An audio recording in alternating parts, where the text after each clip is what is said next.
But then I decided I'm going to wind things down. Hopefully, I'm going to win the last big cases against Deutsche Bank, and then I'll take a big break, go horseback riding, go windsurfing, stuff like that. And then Corona came. Nobody really cares about the masks or social distancing, etc. Those were the steps that were used in order to make the people comply with whatever they were told. All of the people who are getting vaccinations are, in effect, guinea pigs. Absolutely, this is a planned pandemic. Because of the vaccinations, the effect of the actual virus, which they will run into in the fall, in the winter or spring, will be much, much higher, probably fatal. These financial institutions and what we now call the Davos clique has been looting our countries, has been stealing the taxpayers' money on a very large scale. That's why they need this story about a dangerous virus having escaped from the Wuhan lab, when in reality, nothing really happened. It makes perfect sense to not rely on the German legal system. And that's why right from the start, we decided to make this an international, a concerted effort. And so one of the plans is to revert back to regionalism instead of globalism, because this is what globalism did to us.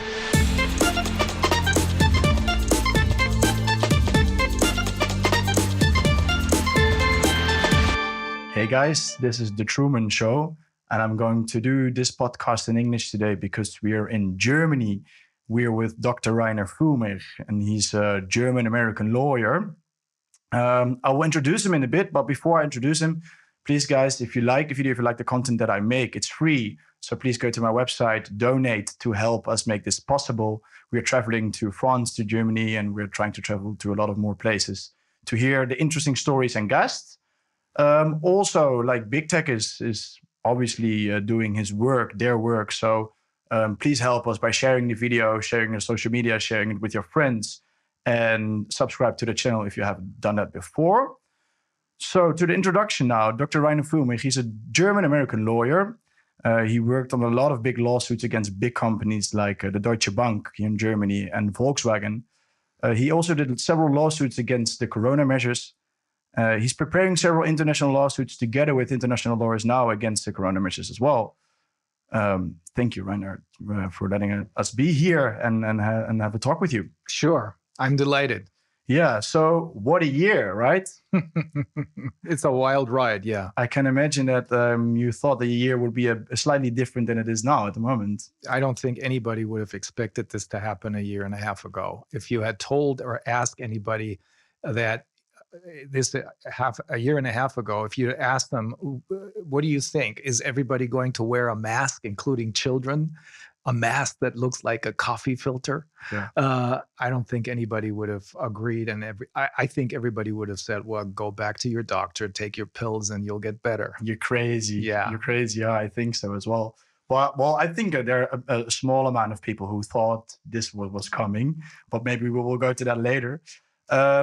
So yeah, maybe I thought it was good to talk for a bit on the big cases you did earlier, so that the people who don't know you, I think a lot of people do know you now because, especially people who are like against the Corona measures and stuff, they know you because you did a lot of stuff already last year, international stuff as well. So, but maybe for the people who don't know you, like I told earlier, like you were doing the Volkswagen case and Deutsche Bank, like you did big cases already of companies who are like doing corrupt stuff, right?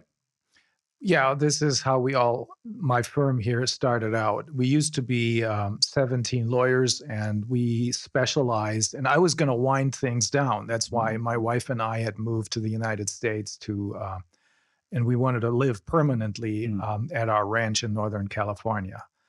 But up until then, we had specialized on representing consumers and small and medium-sized companies against large fraudulent corporations like VW and Deutsche Bank.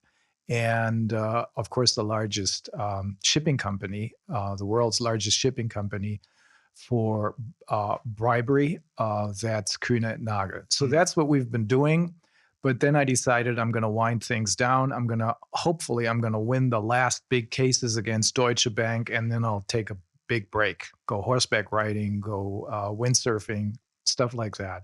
And then Corona came. Oh, really? So you were actually about to move to California and like Yeah. say goodbye to the old life. Well, I was going to continue my work because I like what I'm doing. And also, I have a couple of people who depend on me with their jobs. But I was going to take things a lot slower. And I needed a break. I wanted to recharge my batteries and then start with something completely new. But as I said, then in March of last year, Corona struck, and we got all this information from our friends and relatives. And my wife decided that we should move back. I wasn't quite sure. I was going to sit things out there, but that probably wouldn't have worked because, as we all know, in the meantime, the same stuff happened in the United States that happened here in Europe. I mean, especially in California, right? Like, yeah, it's a pretty bad state. Yeah. So, but then it happened in March. And I mean, I can imagine for you, like being used to like big corrupt companies that at a certain point, or maybe some quicker than other people, you were like, maybe something is wrong with what is going on now. Can you? Yeah, that's, I immediately had a feeling that there's something wrong, but I couldn't make sense of this. I kind of sensed that this was blown all out of proportion because on the one hand, you had the media coverage, which was panic, panic, panic. And on the other hand, there's no victims. We didn't see any victims. Talking to my friends and relatives, nobody knew of anyone who was sick, let alone anyone who died. So I called my friend Wolfgang Wodak, and he explained to me that this looks like the swine flu 2.0. And then I watched a couple of videos from way back then, which is 10 or 11 years ago. And I got in touch with some of the people who he suggested that I should get in touch with, some of the experts. And that's what then finally convinced me that my wife is right, that we should go back to Germany and I should do what I'm good at. Working as a lawyer, except I had absolutely no idea that instead of going up against one large fraudulent corporation, all of a sudden I was going up against dozens of large fraudulent corporations, international corporations. Not I, but all of us. I have to emphasize this. I'm not alone. I'm working with a growing group of lawyers. We're all internationally connected, and we're trying to always be on the same page so that whatever we're doing is coordinated. All of the individual lawsuits are coordinated. None of this is by accident. And the group is getting bigger, isn't it? Yes. I think in the meantime, we're probably close to between 80 and 100 lawyers worldwide. Yeah. It's like the media is trying really hard to frame you and frame everyone, but you can't, at a certain point, you can't frame when there are 80 or to 100 lawyers, you can't frame that anymore. That's just too much. It's kind of difficult to claim that they're all Nazi, right-wing. Yeah.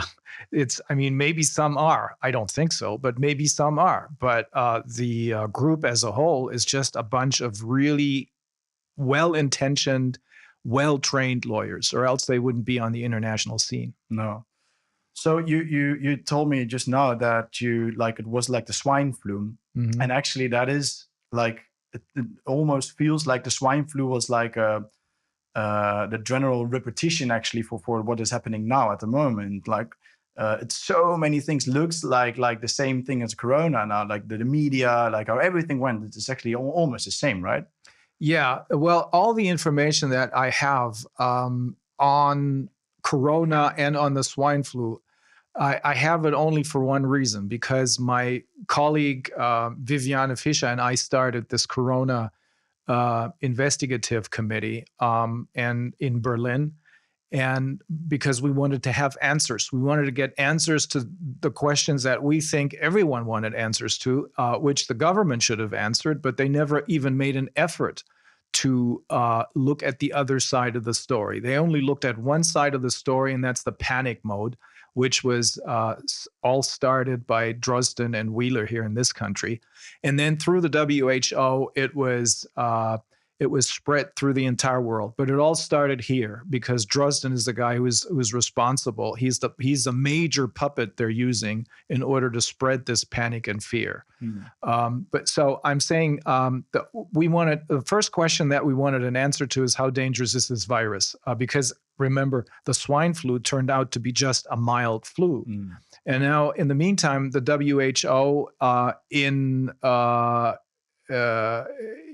the WHO and John Ioannidis, one of the most quoted scientists in the world, everybody knows his name in the meantime, from Stanford University, they both agree that the infection fatality rate is between 0.14 and 0.15%, which is roughly the same as the common flu. So what is this? Why all these measures which we never had before?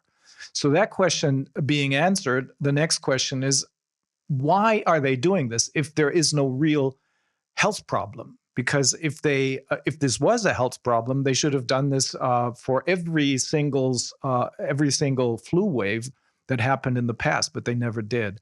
Second question was how much damage are the measures doing, both economically and health-wise? Well, everyone knows that the damage is immeasurable. A lot of people, for example, suicide rates are skyrocketing. A friend of mine told me that in the state of Idaho, it went up 300%.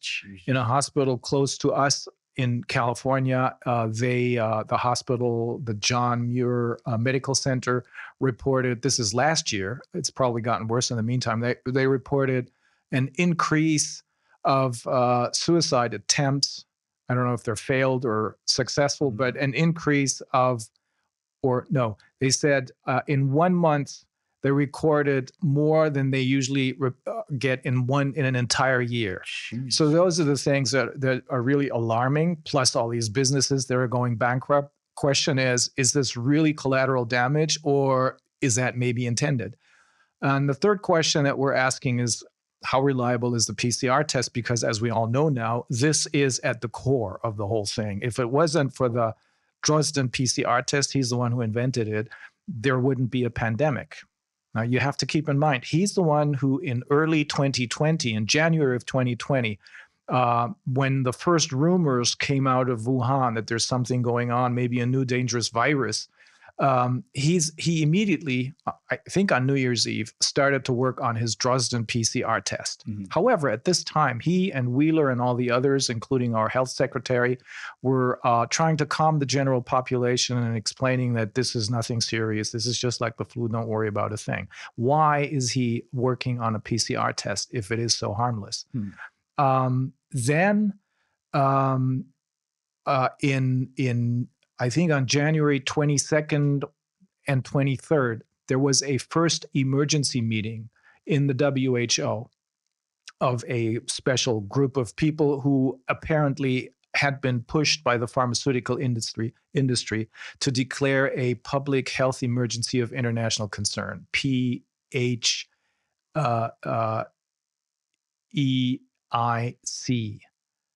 Pronounced fake. This is what they were after. They wanted the public health emergency of international concern. Why did the pharmaceutical industry and the people who invested in it, why did they want this? Because that is the basis for an emergency use authorization for the so-called vaccines, or for the conditional use authorization. This is in the United States, the emergency use authorization, or the conditional use authorization that they got here in Europe from the European Commission. They needed the declaration of a public health emergency of international concern. That's why they were pushing for this. Nobody really cares about the masks or social distancing, etc. Those were the steps that were used in order to make the people comply with whatever they were told. In fact, Wheeler, the guy who runs the RKI, he explicitly RKI is the Robert Koch Institute, right? Robert Koch Institute, which is the equivalent of the American CDC. Yeah, exactly. And he's a veterinarian. Also in the Netherlands, also, yeah. It's very strange. You have all these puppets who have either no or a fake biography. But he explicitly told the public in a televised speech that these measures have to be followed without any questions being asked. What is that? That has nothing to do with democracy. No. Or science. Or science. It's science is asking questions. Yeah. So that's these additional steps were only, in our view, were only necessary in order to make the general public obedient, to make them comply with the measures, so that eventually what was really intended, and that's the vaccines, that eventually they would even accept the vaccines. And this is what's happening. The vaccines, which are no vaccines, we know in the meantime, of course, that these are experimental gene therapies. And there's no studies that have been conducted. The actual studies, or you shouldn't say studies, because that's something that's organized in some manner and that people are informed about. But the experiment is going on right now. All of the people who are getting vaccinations are, in effect, guinea pigs. Yeah. So the first meeting they had on January 22nd and 23rd, I think, the first emergency meeting went nowhere because there were no cases and they couldn't agree on declaring a public health emergency of international concern. 2 weeks later, they had a second meeting, and this time they said, oh my God, this is a public health emergency of international concern. So what had changed in the meantime? Nothing, except that Drosten had given his test the WHO, and they had used it in order to create what we now know are false positives, thousands of false positives. And that is the sole basis for the entire pandemic. There's nothing else. No, but also I think like a step early on that as well, that years ago, the WHO, they changed the definition of a pandemic, right? Mm-hmm. So now it's not only like how deadly a virus is, but also how big a spread. I think before you get an A status, and an A status would be a pandemic where the WHO gets a lot of rights and stuff to do in all those different countries. Yeah, this is they changed this. They changed the definition of what a pandemic is for the purpose of creating a pandemic out of the swine flu. So they changed it 11 years ago, I think, and it used to be 3 elements. One is a worldwide spread of disease, plus many cases of serious illnesses and many deaths. And then they got rid of the latter 2 elements. Now it's only a worldwide spread of disease, which makes it possible to make any common flu into a pandemic. Yeah, because then you make a PCR test like Drosten does. Mm-hmm. But not only making the PCR test, because I had an interview with Peter Borger, I told you earlier, and like he is debunking the whole paper on which the test is made. Yeah, the Corman Drosten paper. And also the Dutch Marion Koopmans was co-writer on that paper. He debunked it completely, but still I think Eurovision, is it Euros? Yeah, I think Eurovision they're called. They still left it up, but it's not only that. It's not only like how corrupt the paper is, but it's also that the cycles. Right, yeah. Like normally on the PCR test, you're just only allowed to go like 25 cycles or something like that, and they just kept on cycling. Well, the thing is that no matter how you apply it, it cannot tell you anything about infections. No. The actual inventor, a true scientist, as opposed to Wheeler and Drosten, the actual inventor of the PCR test is a guy by the name of Kary Mullis. He got a Nobel Prize for it. A very smart, very funny, witty person, just a nice man. And he kept explaining to the public that his test is great to make things visible that cannot be seen by the human eye. I should phrase this in a more scientific manner, but that's what it boils down to. But he reminded everyone that his test cannot tell anyone about anyone having any disease or being infectious. Why? Well, the test cannot distinguish between live and dead matter. So whenever a positive test comes out of testing a person, it may very well be just remnants, the fragments of your body's immune system's successful fight against the common flu or the cold.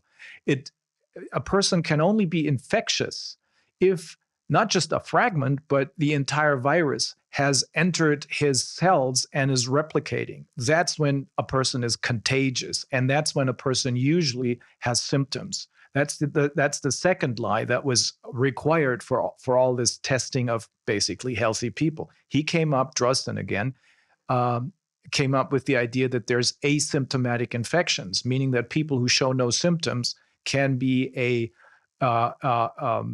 can be hazardous, can be dangerous for the rest of the world.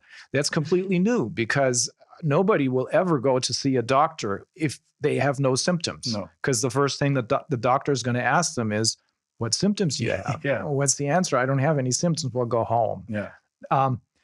So that we know now that is another false statement of fact, because there was a major study conducted in Wuhan, China, at the end of last year involving 10 million people. And it turns out that there are no asymptomatic infections. Even if there were, even Fauci admits, it wouldn't play any role whatsoever.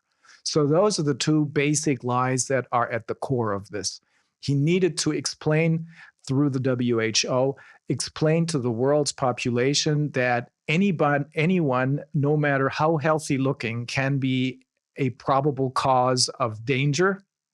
And then the second idea that he has, the second false statement of fact, which is my specifically for this purpose designed PCR test can tell you about infections, that was used in order to single out those who are really infectious.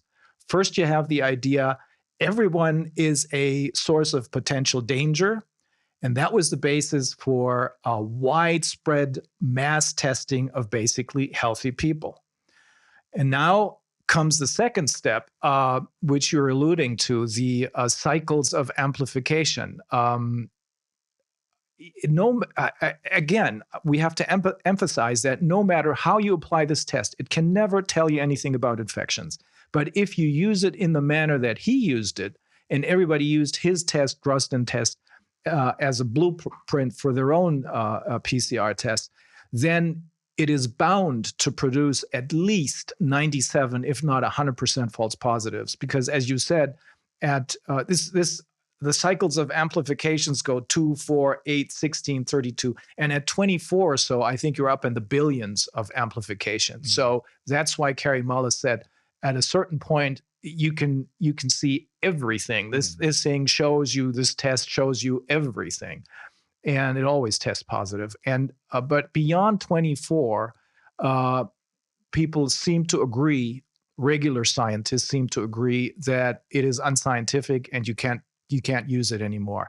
For example, the Frankfurt Public Health Agency disregards everything that is beyond 24 cycles of amplification. Dr. Mike Yeadon, the former vice president of Pfizer, who we interviewed on the Corona Committee, says that if you go to 35 cycles of amplification, you end up with at least 97% false positives. Now, the Drosten test was set at 45. Mm-hmm. That's how he created all these cases, which weren't any cases, but false positives. And all of a sudden, we have the pandemic. We have the public health emergency of international concern. Yeah. So you're stating that without the test, without this specific PCR test, there would be no pandemic because there won't be any cases. Exactly. Yeah. That's the whole point. And I think we didn't use a PCR before during flu season, right? It's only now that, So you can see where it goes. And they literally created the pandemic then. Yeah. Absolutely. This is a planned pandemic. As we know from these are publicly these are published documents. Anyone can read this. Anyone can see this. It's about the Great Reset, for instance. There's other endeavors that are going in the same direction, but this so-called Great Reset is probably the agenda that's being pushed. While everybody's looking at Corona, people don't seem to notice that there's another agenda going on that has to do with the destruction of the middle class, of small and medium-sized businesses, so that their market share can be taken over by large Anglo-American platforms like Amazon, for example, or Uber. But it also has to do with population control, which is euphemistic for getting rid of a lot of people. So those are the things that we should really be worried about. And if we look at this agenda, then all of a sudden it makes sense that there are so many adverse side effects from the so-called vaccinations, which we think is an accident. This shouldn't have happened. This is not part of their plan. And that's why I think this is helpful for us. All these adverse side effects that first happened when they first started to vaccinate the elderly, people who are living in nursing homes, for example. It seems to us that from the numbers that we're getting, not just here in Germany, but from all over the world, about 20% of the people who in these nursing homes who got vaccinated died within 3 weeks of receiving these shots. How many percent? About 20%. Yeah, it's a lot of people. The funny thing is, it's not funny, but it's weird, is that when my colleague Viviane decided, because we had a whistleblower telling us exactly this story with lots and lots of evidence from a Berlin nursing home, she decided to file a criminal complaint with the Berlin prosecutor's office. And they wouldn't even look into this, because they're saying, we think that there's no causation. It's their job to find out if there is causation. We think that there's no causation. We're going to start looking into things once doctors tell us that there's something wrong. Well, what do you expect from a doctor who's administering these shots? Does he really go to see the police if his patients die? I don't think so. No. And even I don't know how it's in Germany or in the States, but I know in the Netherlands, like a doctor, a practical doctor, family doctor, he tried to report some vaccine deaths, but it was nearly impossible to like, he had like to do like 5 phone calls, emails, and they were asking like, oh yeah, did you test them on corona? Because obviously if it was a positive test, then it would be a corona death and not a vaccine death. So that's the first thing. And then after that, he had to like call them like 5-6 times to really get it registered as a death of the vaccine. Yeah, they're trying to give anyone a hard time who's trying to make a connection between the vaccines and the deaths that are occurring. However, there is an official register of adverse side effects, probably in most countries. One is in the United States. It's called VAERS, VAERS. And the official numbers of deaths in connection with the shots that are reported are 30 deaths a day, which is a lot. And this was not reported by some obscure alternative media, but it was reported by the mainstream media, in this case, Fox News, and Fox News' Tucker Carlson. However, if you know, and this is correct, that only 1% of the actual adverse side effects are reported, then this number is, of course, very, very low. It's instead of 30, it should be 3,000. And that corresponds with the numbers that we're getting from the United Kingdom, from Israel, and from other countries, despite all the difficulties that people are having in getting this information, collecting this information, and then getting it out. That first example that I gave you from VAERS, that's an official number. If you add to this the fact that only 1% of the reported cases are reported, of the actual cases are reported, then you get a really, really high number of deaths. Yeah, but you just told me that if depopulation is like a big thing on the agenda, then actually it wouldn't be that weird that we see a lot of side effects now, right? Yeah, but I don't think that this is intended. I think that in order to push through with this agenda, it doesn't make any sense to alert people to the fact that there are really, really, really dangerous adverse effects to this. Rather, I think their idea was to get, without any problems, to get everyone vaccinated, and then wait and see what happens in the fall, in the winter, and the next spring, when people will eventually come in touch with another real wild virus, either the common cold or the common flu or whatever. Because that is what the experts who we talk to, that's what they expect. They expect these people who receive these shots to then suffer really serious effects. And basically, one is because the so-called vaccine produces, or your body starts to produce the spike virus. again, I'm talking about this in a very unscientific way, but this is what I got from the interviewing all the experts, including Wolfgang Wodak, including Mike Eden, including Professor Bhakti, Dolores Kale, and others. One of the effects that are expected to happen is an autoimmune problem, because Wolfgang Wodak explained to us that the virus, which is a respiratory problem, enters your body through the nose and the throat.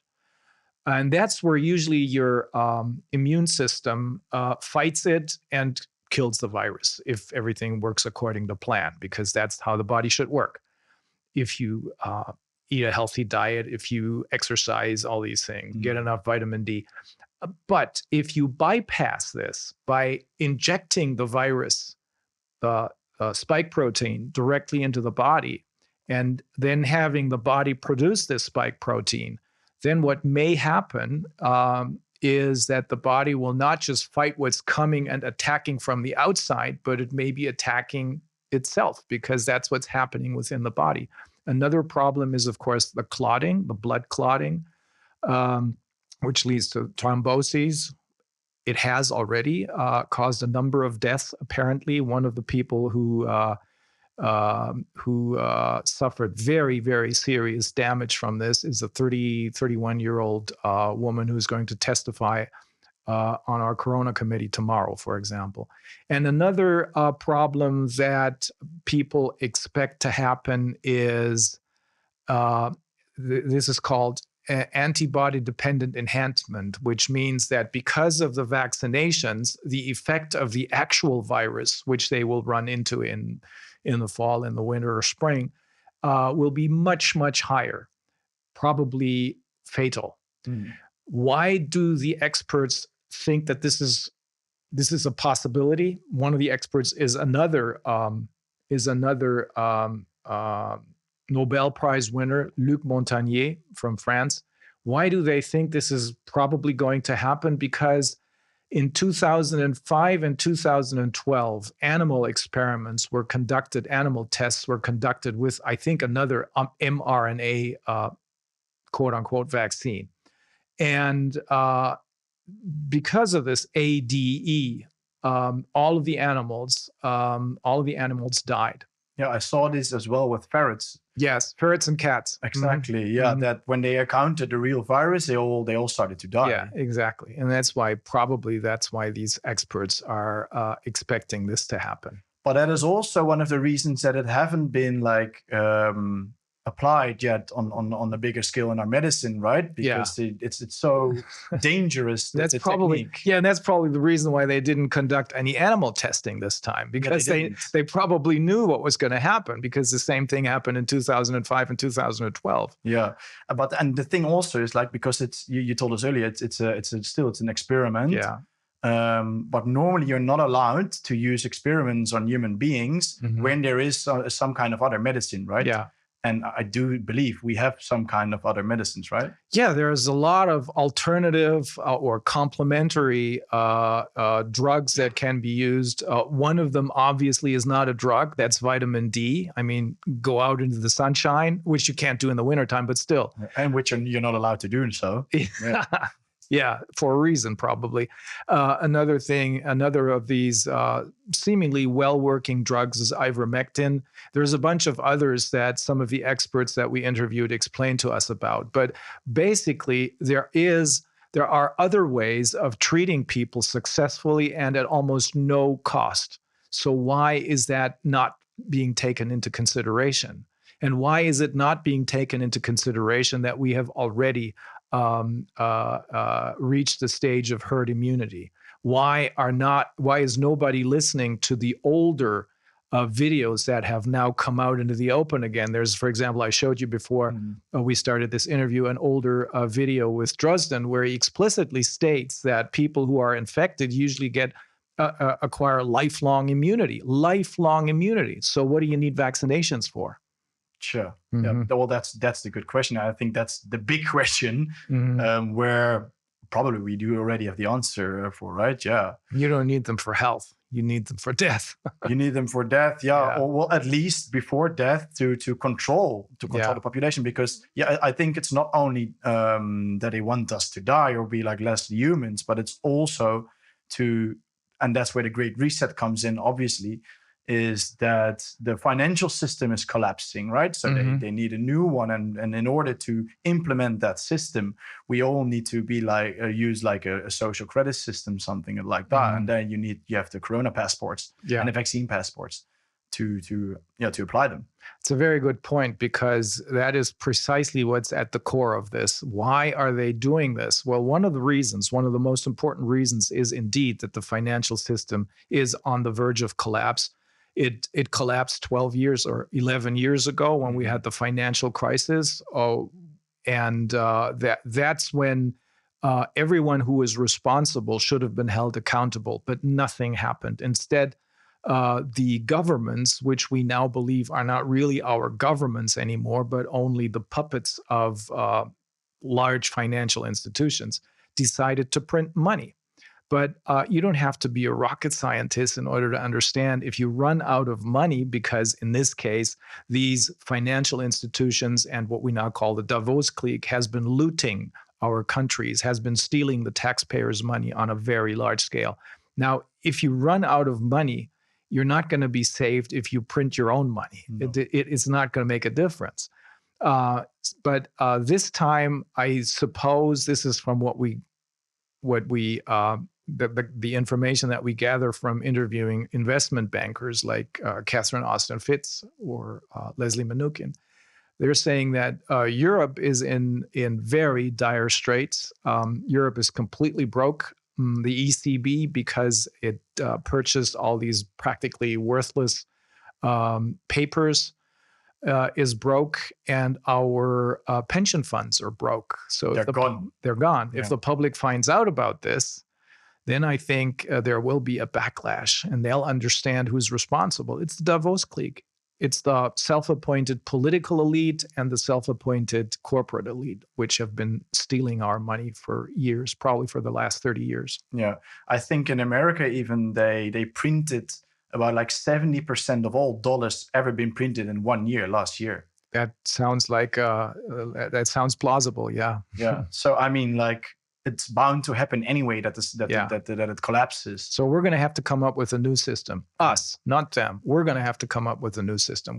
I think, and this is what the Corona Committee is going to focus on, because we have to make plans. We have to make an offer to the rest of the world, and it has to be an attractive offer.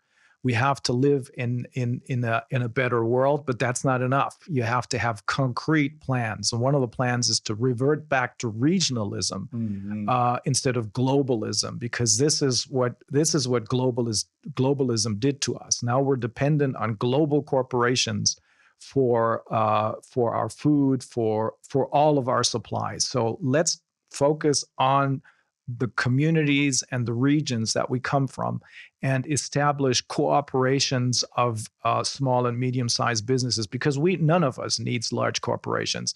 Let's establish cooperations between small and medium-sized businesses and local farming. That'll probably be the most important step to take. And afterwards, we can think about healthcare and education, et cetera. Yeah, we need to step out of the current system. Yes. And I also think that why still a lot of people believing the governments and the big companies is because they don't see an alternative. And if you don't have an alternative in your head, then you're bound to like grasp on the old system, because you're too afraid to open up to maybe a new system. So correct. I do believe that it needs to start bottom up, and we need to show them like a new system and how great a new system can be for the other people to say goodbye to the old system and go to the new system. But the only thing which worries me then is that if they all take the vaccination, if they all take the vaccine, then, well, yeah, I don't know how it will look in after the summer. And yeah, and the thing what worries me as well is you just told us earlier is that after the summer they probably will get affected with a new virus, or with some kind of virus, and then they will die. But I know for a fact who will be blamed for that. and that will be the people who will not are getting vaccinated. Yeah, or the umpteenth new strain of the virus. But what they're going to try and do, and this is a new narrative that has just come out in the United States, for example, but it's spreading. The new narrative is, oh my God, we finally found the culprit, and that's Fauci. Fauci is one of them. That he's going to be thrown under the bus. So is Gates, because they're not fully in control of their stories anymore. However, this is a false flag. What is being reported is we have just found out that Fauci is a liar. He's been involved in gain of function studies at the Wuhan virology lab, and he's responsible for covering up that there was an accident in late 2019 in the course of which a dangerous virus escaped the lab. That is two stories in one. One is Fauci is a bad person, and the second story is the much more important one, because the first story is only the vehicle for transporting the second story, and the second story is false. I mean, Fauci probably is a bad person because he was involved in gain of function experiments, and he obviously spent taxpayers' money, the American taxpayers' money, on all kinds of experiments that were really prohibited. And there was an accident at the Wuhan virology lab in late 2019. That's quite obvious because even the Chinese thought there was an accident, because they more or less took their entire the website of the Wuhan virology lab down. So they were really scared. They were trying to cover up their tracks. Yeah. But it turns out nothing serious happened. So even if there was, if they were working on a dangerous virus, and even if whatever they were working on somehow escaped from the lab, it wasn't dangerous because no one really was killed. No one was killed. And if you want to create a dangerous virus, it can't be a virus that kills its host, because if it kills its host, it's not going to spread, you know. So that was a false flag. But Bill Gates, Fauci, Drosten, Wheeler, and all the others that have been working on this Great Reset agenda, and that have been practicing for this event to happen and to be rolled out for at least 10 years. The last time they actually had a kind of a dry run for this was in October of 2019. That was Event 201. Yeah. But they all of them decided, we believe this is what happened. They decided this is great. This is the stepping stone, or this is the event we're going to use in order to start with our agenda. And that's when they decided we're going to have Drosten invent his PCR test. But as we know, there is no dangerous virus out there, because if there were, people would have died, and they didn't. Mm-hmm. So what happened afterwards is the creation of a pandemic that isn't. Rather, it's a PCR test pandemic, because that's what they needed. They needed the pandemic in order to go forward with their agenda, which ultimately leads to vaccination, which is dangerous and which can be used. Apparently, Moderna claims they can program people who get these injections like a computer, which leads to controlling of those people who will survive this. Yeah. So I want you to tell a bit more about that later. But first, I think you're making such a good point, because now at the moment in the news, also in the Netherlands, everyone's like, the virus has been created in a lab. After all, so even Facebook were like, okay, we're not going to leave messages anymore saying that the virus was created in a lab. But it's too like fishy, but also too obvious. Actually, very obvious. Yeah. Like if the media is turning now, then there's something else behind it, and I couldn't quite put my finger on it. But now you're saying it like this; it's super obvious. It's again like to throw people for the bus, but also again to give you the illusion that we're dealing actually with the virus. It's important to have the general public, to keep them in panic until the fall, and then in the fall and in winter, when all these other adverse reactions are going to happen that we talked about, they're going to claim, see, like it's just like we told you, this is a dangerous virus. This is a new variant of this dangerous virus. That's why they need this story about a dangerous virus having escaped from the Wuhan lab, when in reality, nothing really happened. And they were just using the story. Yeah, it's good marketing. It's their excuse for starting the PCR test pandemic. Yeah, exactly. And then after the summer, when the vaccinated people start dying, then they will pin it on actually a serious virus. Yeah. Mm-hmm. Okay. So that they can continue with more and more vaccinations, because that's the only way you can fight a dangerous virus, they claim. Yeah. So that's the plan, right? You need to be vaccinated every, say, twice a year or so. Yeah, probably every 10 seconds. Yeah. On this rate, probably. Yeah. Yeah. So but what were you telling about? The Moderna told that they can control people with this vaccination. Yeah. And it's one of their official statements, actually. It's been published, and they're claiming that through giving these shots, they can literally program people like computers. We'll see if that happens. Sure. Yeah, we'll see. Right. Okay. So but you're doing lawsuits, right? You did some before the last year. Mm-hmm. And now you're preparing a couple of them again, like big international ones, right? Yeah, there's going to be 3 major cases that are going to be filed by the end of June. This is what we agreed upon with the group of international lawyers who are cooperating here. I can only talk about one of these cases because it's already common knowledge. Our friend Michael Swinwood in Canada has filed a class action, which is supposed to become an international class action. Now, what is a class? Right from the start, I realized from my experience in the German courts of law, from having to fight large fraudulent corporations, that our courts of law are not capable of dealing with such things, because the pressure and the influence of corporations through their lobbying politicians, and then politicians exerting pressure on the presidents of the courts. Right from the start, I realized they're not going to be able to cope with this. I know, of course, that not everyone is corrupt. This is a type of corruption we're talking about, and that there are exceptions to the rule. But I don't think there are very many of our judges who are independent enough to deal with this. And as you mentioned before we started our interview, one of the judges who actually did his job, because a couple of parents turned to him and said, listen, we think that there's a lot of danger for our children in the schools for our children's well-being, because of the mask mandates, because of the mandatory PCR testing, social distancing, et cetera, et cetera. And this judge simply did his job and decided, well, it sounds plausible. I'm going to look into this, but I can't decide on my own knowledge, because I need experts.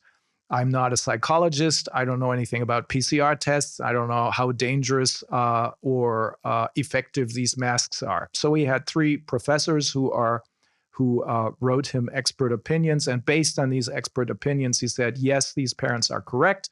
I hereby order the schools not to stop these measures, because it's dangerous for the children's well-being. And a couple of weeks later, the prosecutor, probably at the behest of a Green politician, the local prosecutors raided his offices, his home, and his car. They searched his office, his home, and his car, and they seized his cell phone and his computer. He's gotten these things back because he's got very competent representation through a very experienced, very good criminal defense attorney.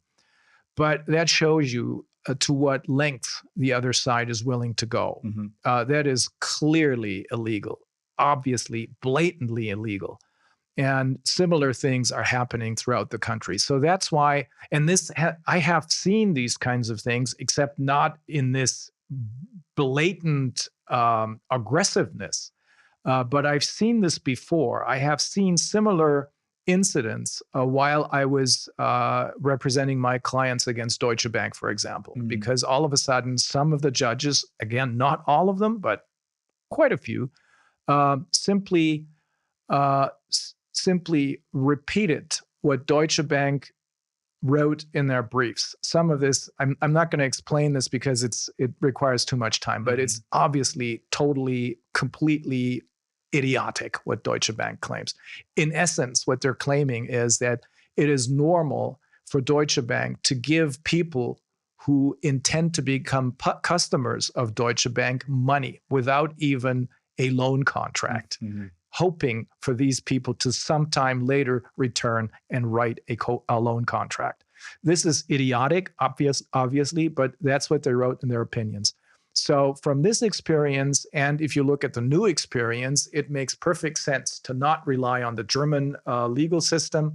And that's why right from the start, we decided to make this an international, a concerted effort, and get the Anglo-American legal system in because it's so important, because they have a real law of evidence.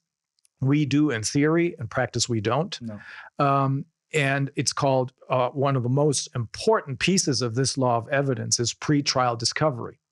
And the other tool that is very, very important from the Anglo-American legal system is, of course, class actions. And class actions means if you have a large group of people that suffer damages because of one and the same event. In this case, it's the lockdowns.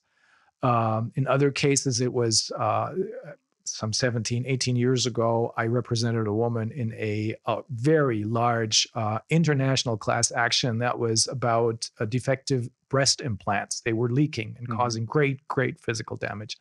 So what this means is that if you have a large group of people who suffer damage because of one and the same event, the court can allow the lawsuit to go forward as a class action lawsuit. And if a court decides that, then they will inform everyone who potentially suffered damages from this through the mainstream media. And then everyone anywhere in the world has a choice. They can either join the class or they can do their own thing. You don't have to join the class. But if you do join the class and this case goes forward, then what they call representative plaintiff, someone who suffers typical damage, his case will be tried. If he wins, all the others in that very same class also win. That's what makes it such a powerful tool, because it's, of course, extremely expensive and very time-consuming to have millions and millions of people try their own cases, their own individual cases. Yeah. But then I think one of the biggest questions I have for you, like for this interview, is, and I think a lot of people at home have to have the same questions as well. I think the last year showed us how broken every single one of the system is that we are living or using now at this moment. Is politics, it's justice, it's like hospitals, like medicines, whatever. Like all the systems are so broken. Like, do you still have faith in this one now? No, it's that's why I'm saying no individual legal system of any individual country is capable of dealing with this. Germany's legal system certainly isn't. It's corrupt. It's corrupt. Not everyone is, but those are the exceptions to the rule. The system is. The entire system is. It's not just the legal system. The entire system is. That's why I'm saying we have to start thinking, and we have started to think about an alternative way of living. We have to get away from globalization, because globalization makes us dependent on global corporations, which are privately owned and which have, in the meantime, taken over our governments. That's why we need, all politics is local, as they say. So that's why we need to revert back to regionalism. And we also have to come up with something instead of our current monetary system. We need a whole new approach to the economy and finance. We also need a whole new approach because the entire system is dead. a whole new approach to healthcare and education. But the first thing we have to think about, because is the economy. If there's no economy, there's nothing. No. But then one step after another. And I know that a lot of people are already thinking about these problems and are trying to come up with solutions. And actually, there are some people out there who are already practicing alternative ways of living together in a more humane way with empathy, because that's what's gotten lost. The people who are now governing us, the governments of this world who are playing along with I'm going to call them the Davos clique, they are completely without empathy. And that's what makes us human, empathy. Because how can you order people who are dying to die isolated from their loved ones? How can you do that? You can't do that if you're human. No. These people are monsters.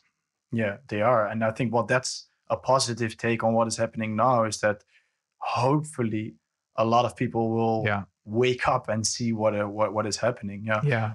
So, but then on the legal system, because you're still doing the international lawsuits. Mm-hmm. Yeah, our friend Michael Swinwood in Canada, he has filed an international class action in the province of Ontario, and he is about to file another international class action for children only.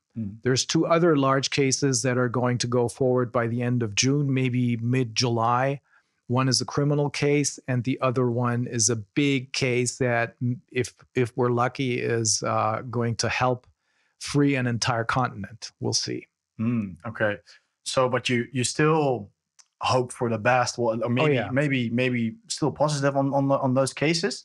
Yeah. The thing is, we don't have a choice. We have to fight, and we have to. I don't think that the legal efforts are enough. We're going to need to fight on 3 different levels. One is the legal front, of course. The other is educating people about the true facts, about what's really going on, transparency. And the third level is something that we have that I wouldn't even have come to my mind a year and a half ago, and that's most people call it the spiritual level, or some say it's a religious level. That also comes into play, and I know that the other side has no access to this level, but we do if we play our cards right. Some of us are in touch already. Some people claim there's a 6th sense or something, but there is a spiritual level, definitely. If you had asked me about this a year and a half ago, I would have said, "Oh yeah." Right. I'm totally on the same page as you are. I know, like now, a year and a half in this situation, I agree with you on that point. I think the people who are behind this plan are trying to get us away from the human life, into the robot life, so to speak, with the weird vaccinations and stuff, and with the social credit system. And I think the movement against that should be the movement to humanize us again, to bring us back to the human life, and see our real potential, because that's been taken away from us years ago. We don't know our real potential. So, but if can I state correctly that if you're doing the lawsuits and stuff, it's the biggest reason to still do it is because it must, but also to hopefully awaken a bit of the people, to show them how the system works and how corrupt it is. And we have, and without a doubt, not all the judges all over the world are corrupt.